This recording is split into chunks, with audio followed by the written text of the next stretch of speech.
Today I'll show you how to use our free plugin MigrateGuru. You can migrate to any web host, and no matter how large the site or how complicated the migration, you can do it with just one click.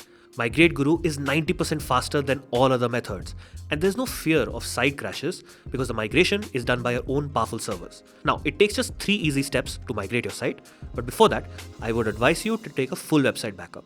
And once you're done, here's how to use MigrateGuru. The first step is to install MigrateGuru on both your source site and your destination site.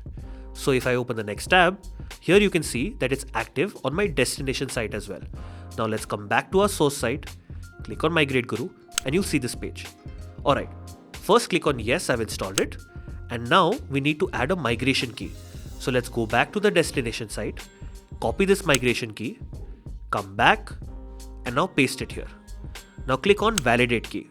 It takes a few seconds to validate. Now add the email ID connected to your website, then click on Initiate Migrate. Finally, you'll see this screen. It should take a few minutes for the migration to finish, and you'll see this completion message. Then you can click here to visit your newly migrated site.